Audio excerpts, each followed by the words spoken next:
G'day, it's Jerry here. Today's video is a follow-on from a previous video on how to repair portable CD players. That was common issues and easy fixes. If you haven't already seen that video, I'll link it above and down below. I suggest that you go and take a look at that first. If you have looked through that video and you haven't been able to repair your CD player, here's some more technical things that you can try. In this video, I'm going to show you how you can check whether or not the laser is working in your unit. Hopefully how you can test whether that laser is in good condition, it hasn't deteriorated too much. And then I'm going to introduce you to the service manual and something called service mode. Service mode is a special mode that you can put your unit in and allows a technician to service it. And it provides a whole bunch of things that can be helpful to us. The service manual is designed for technicians and it's not particularly friendly to the layperson, so I'm going to try and interpret it for you to make it easier to understand. As per usual, I'm going to break the video up into various chapters so you can navigate through it if you want to skip anything. If you like the video, think about giving it a thumbs up so I know to make more videos like it, and also think about subscribing to my channel if you're not already. Okay, so let's jump straight in. Okay, so here is the service manual for this particular model, the DE445. Now this is working 100%. I think it's important for me to show you it working. If I show you a broken one, then you won't know how to compare it against your broken one. So I'm going to show you one that actually does work. So it's version 1, 1999. Lots of good information here about the model. Like I said, there's lots of technical information in this, but lots of useful information as well. About the rechargeable batteries, the remote, which I've never seen for this, and even how to disassemble it. All right, so well worth just getting. I won't go through the whole thing. Let's get straight in to the first thing that I think you should do. Let's check whether the diode is actually working at all. There is a button here that gets pressed down when the lid is closed to prevent the laser from turning on without the lid being down. You can trick it, and different models have different mechanisms, different types of buttons. But this one here, as the manual says, if you hold this down here, that will trick it into operating. The laser is coming out of this little lens here. Now you don't want to stick your head down and look directly at the laser. The laser is mostly infrared or on the infrared spectrum, but most of the time you can actually see a red glow just to check that it actually works. I'm just going to try this in the dark. I'm not sure whether that's going to help or not.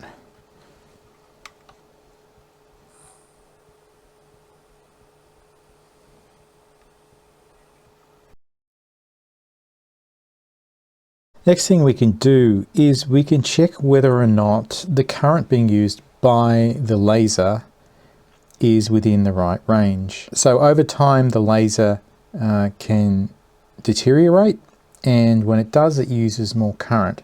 So the amount of current that it uses can indicate a problem. So what it says here is you need to remove the upper panel and then read the current printed on the rear side of the optical pickup. Then we can connect a multimeter across some pins and read the voltage after pressing the play key. We can calculate the current being used by the laser and compare it to what is written on the back of the unit. Somebody in the factory has written on the actual back of it what the current was being drawn when it left the factory after it had been set up 100%. Now here it just says current value, and it's saying A equals less than 48 milliamps. Essentially what we do is we measure the voltage across 2 points, and then we can apply a formula to it. So you can calculate the current that it's drawing by reading the value on the multimeter of the voltage and dividing it by 4.7 ohms. And that will give you the amount of current draw in amps, and then you can convert that to milliamps.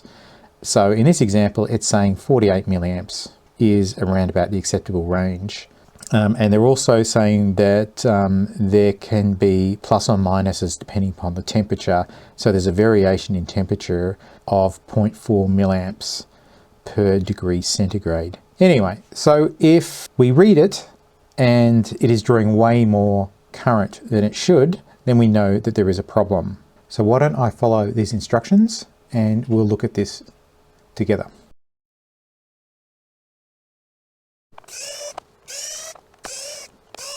Okay, so to get it apart, you can take the lid off. I'm not sure whether that's necessary, but it says that there is a claw here, right up here, that needs to be undone. So that needs to be pushed in, pushed down, yes. And then it just falls apart like that. Easy. So we want to look to see if we can find the value on the side of this. I call this the sled. They call it the optical pickup. But it should just be sitting on some little rubber feet here. Now I'll just see if I can get to the bottom of it without taking the ribbon cable out. Now, I know there's a bit of flexibility here with the length of the power cables, but I'm not sure about the ribbon cable. So I'll just be gentle. Just pull that up, see if we can't flip it over enough to see what's on the other side. Okay, so turned it over and here we can see an A written on the unit in Texter. So that's probably come straight out of the factory with an A saying that's less than 48 milliamps. I'm guessing that it should be very close to 48 milliamps, but not over. Other units I've seen, they've actually got a number written on here. And actually the last one that I saw was exactly 48 milliamps was written on there. So I guess that's what it needs to come out of the factory at. So if we now test this, do the measurement, and let's see what it's actually drawing. Since this is a working unit, it should be around about 48 milliamps. If it was a faulty unit, then this could indicate that the laser is kaput. Looking at this, it looks like the test points are on the other side of the board. So I'm going to have to take this board out and flip it over. So I'm probably going to attach some test leads to these test points so that I can put it all back together and operate it. Otherwise it will be difficult. So I don't know whether to actually remove the laser unit to do this. I'm going to try and do it without that because it'll be so much easier.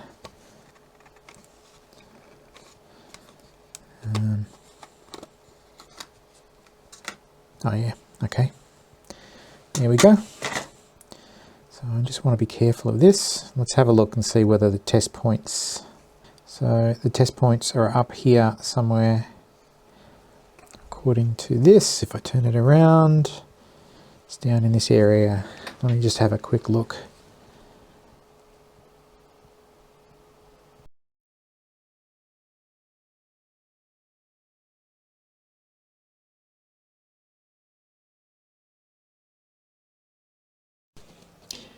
Okay, so we've got the schematic up. This is in the service manual, and we're looking for these test points which are not marked on the PCB that I can tell.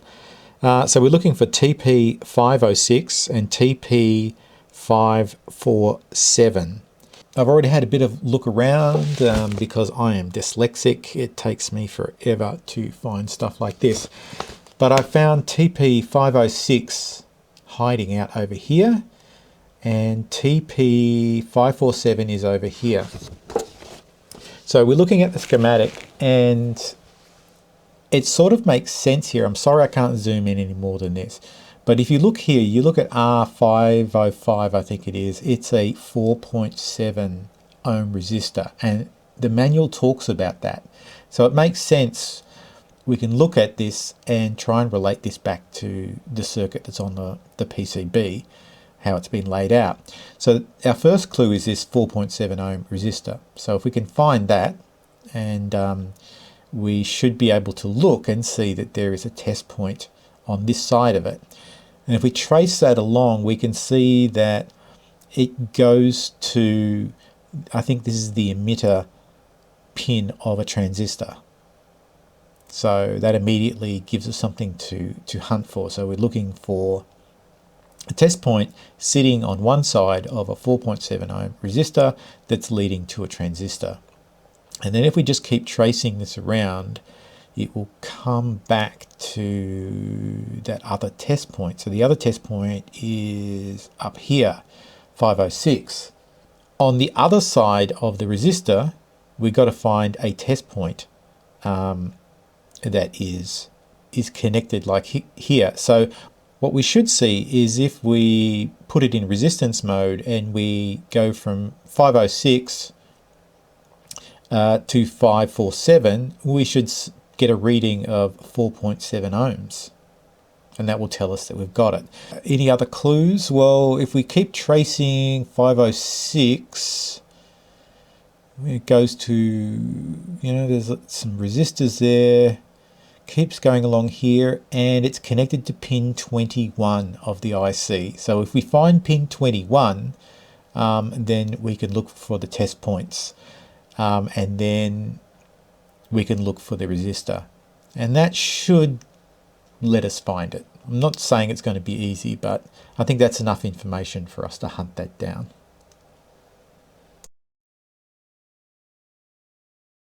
Let me show you the test points that I found, which I think are correct. As discussed, you know, one of the test points was attached to a transistor, which we have here. So we see the leg of the transistor. I'll just put continuity mode on. You can hear that. And the other side is connected to a 4.7 ohm resistor, which is this here. Right. Actually, it's connected on this side. And then the other one was connected to the other side of the resistor, which I'll show you in a second, but it was also connected to pin 21 of this IC. And then obviously it's connected also to the other side of that 4.7 ohm resistor. So let me just see if I can get that in shot. Okay, so it's connected there, and if I zoom out, I can show you the resistance between them. Hang on. And I'll just show you the resistance between the two test points.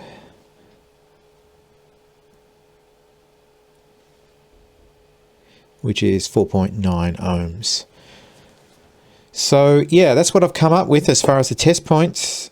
I don't know why they're not labelled. Every PCB and even every portable CD player PCB that I've seen has all the important test points labelled. I'm not really sure.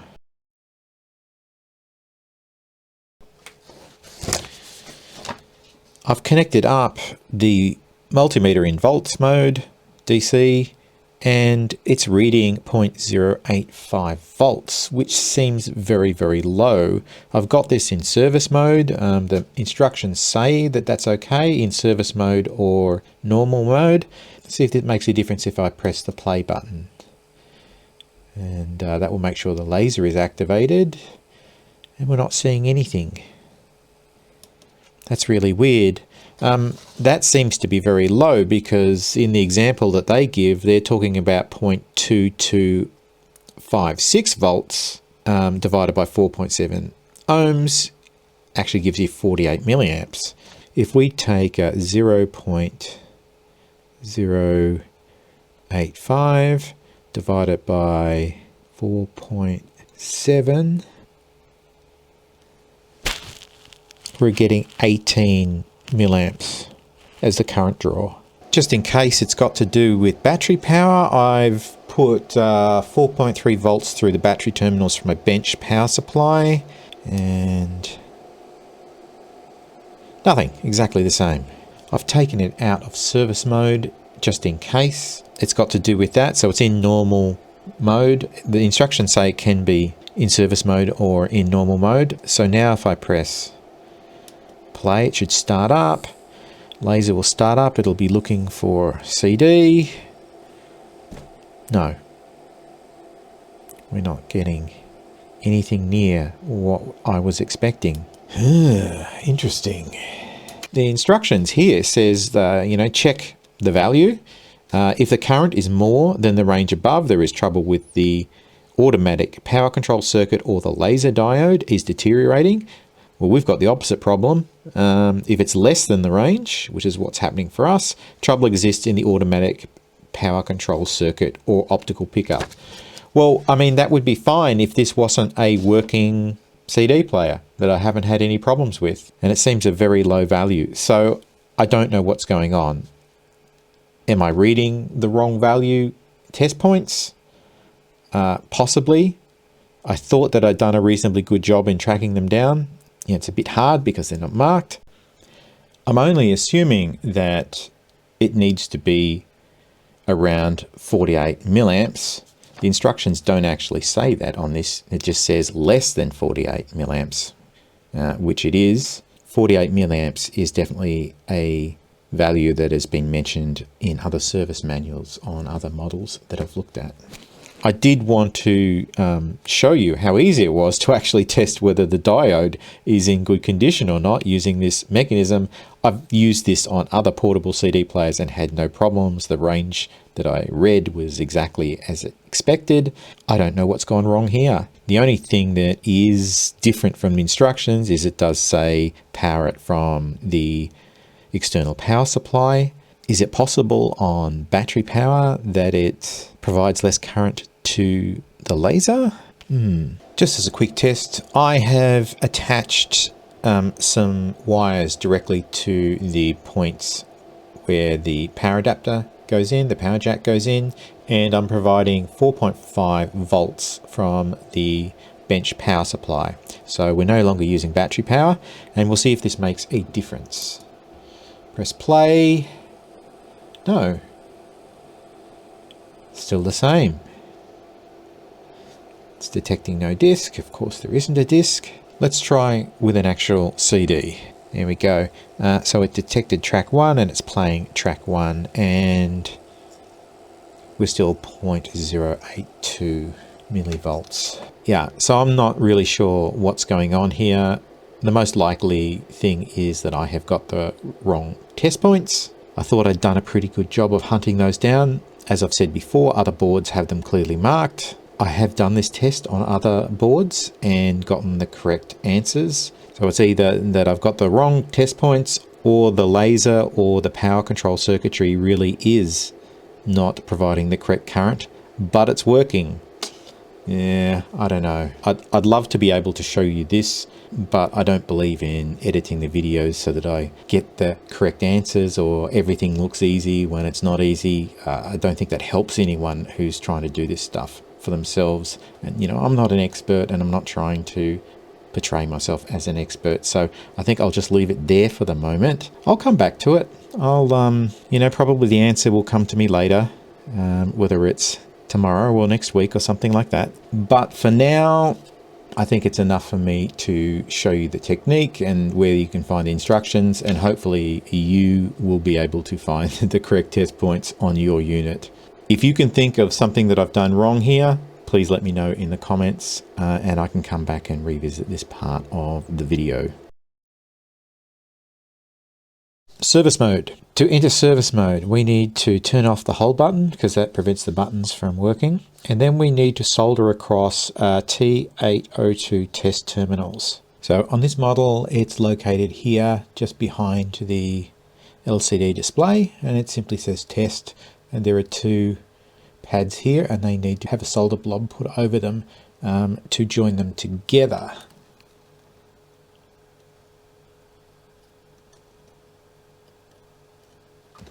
It is now in service mode. So the only other thing and that I've already done. There was also another pad here, which you can't see because I've put a massive blob on there, that says open. There's an arrow pointing to it, saying that if you short these out, then that makes this pushing in this lid button redundant. You don't have to, no longer have to do that. That's very useful if you want to play around with this. Connect the external power supply. So I couldn't find an external power supply connection to fit into this. In the end, I just soldered some wires onto the back of this terminal. So we're feeding that from the power supply. So it's as if we've got a external power supply connected. I don't know whether that's important or not. I suspect it would work on battery power as long as you've got fresh batteries, good quality batteries in there. Step 2, operation in service mode. Once service mode is affected, the LCD displays 5 indications which are repeated on the display. What it's doing is it's just scrolling through all of the different characters that it can display on the screen so that you can check it to see whether or not you've got faulty segments on the display. So point 2, it says by pressing the forward and back keys, the optical pickup movable inward or outward. So what it means, if you press those keys, you can actually physically move the optical pickup in and out. And this is great if you're just looking to look at the mechanics of it and make sure that it's moving without binding. And if it is sticking, then perhaps you need to re-lubricate everything, or you've got a problem with the gears. So that's a great mechanism for doing that. However, it says, if this is activated, tracking servo and sled servo are turned off. Now, the fact that it's moving obviously means that the sled servo is moving, but I think what it means is that they're not under the control of the microprocessor. It's gone into a manual mode. By pressing those buttons, you decide to move it. It's not attempting to track a CD. Which is an important distinction. It can be turned back on by pressing the play mode key if required. So I guess at this point I should explain the difference between the different moving mechanisms that we have here. There's a few moving parts involved here. So we've got the sled, which allows the optical pickup to move in and out so it can read the disc, as it's moving along. The laser can move up and down like this for focusing. So it needs to focus its distance away from the laser, but it also has a tracking movement, which is left to right, forward to back. So the sled is moving this unit out. Let's say that you want to move to track 5. It already has a table of contents read at the beginning down here. And so it knows where track 5 is, and then it moves the optical pickup out.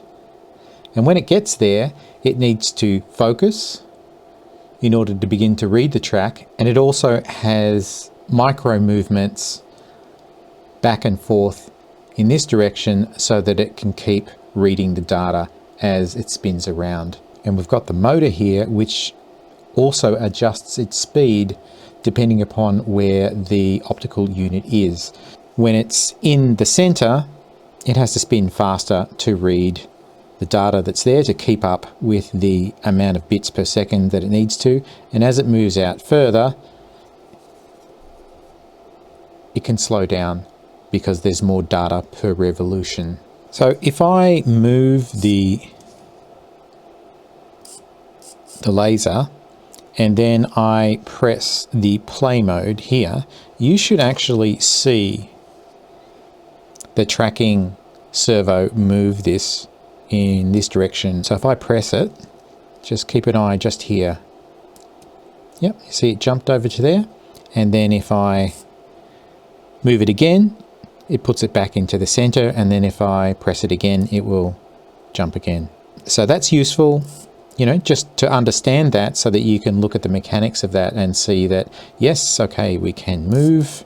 And if we press the play mode, it will re-enable that tracking servo, and we can see that it does that. If that tracking servo didn't move, we'd know that that was a problem with that, or if it started jerking around, buzzing around, you know, that indicates another type of problem.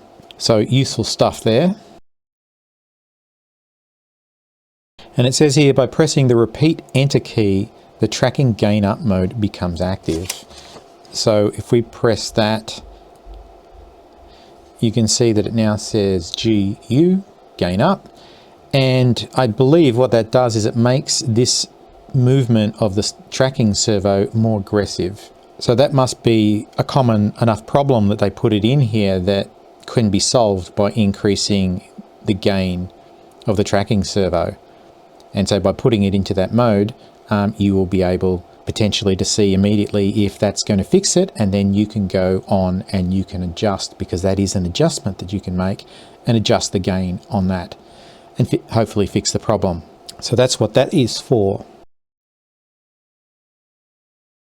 Point 4, by pressing the play key, focus is turned on from focus searching while entering CLV-S pull-in mode. Without a disc, the focus searching is repeated continuously. So what does that mean? If you press play, you'll see two things happening. The laser is bobbing up and down. It's in focus mode. It's trying to focus on a CD that doesn't exist. And the motor is spinning in search mode. When it's searching for a track, the motor will spin at a certain speed and the sled will move out. It's searching for track 5, for instance. And then, of course, it will attempt to focus on the track and lock it in. There's another mode, which is CLV-A, which is play mode. And in that mode, you'll actually see that the CD spins, or the motor spins, at a different speed. When it's in at the center, it will spin faster. And when it gets to the outside edge, it will spin slower. So those are things that can be observed. Now, I think that the technicians, you can hook up oscilloscopes and things like that to observe that behavior. But from our point of view, we can just sort of tell, and we can tell by using our ears and by physically looking at it, whether or not it's doing the right thing. You can see if things are drastically wrong. If I put a CD in and press this, now you won't be able to hear that. I can tell that the laser unit is no longer bobbing up and down.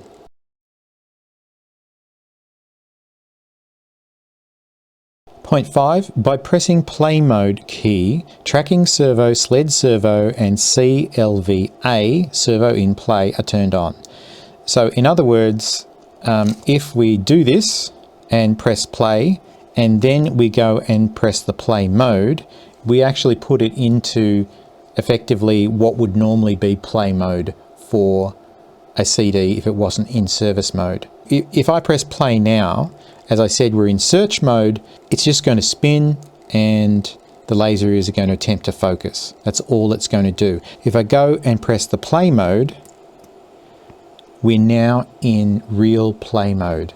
If I were to plug this in, no sound would be coming out, right? It's not completely in normal play mode, but everything is enabled. So it's now attempting to play the CD, or do all of the things that are required to play the CD. So for instance, if I were to measure where the optical unit was at the moment and come back in 5 minutes time, the optical unit will have moved outwards. And also the speed of the CD will now be affected by whereabouts the optical unit is. So it will spin faster here and it will slow down over there as it gets to the outside edge. Right, so they're very useful things to be able to help you diagnose exactly where the problem that you're having lies. And then it says pressing the stop key will turn everything off, which it does. So yeah, they're all of the features of service mode. There's a lot that can be gained just by using simple observation.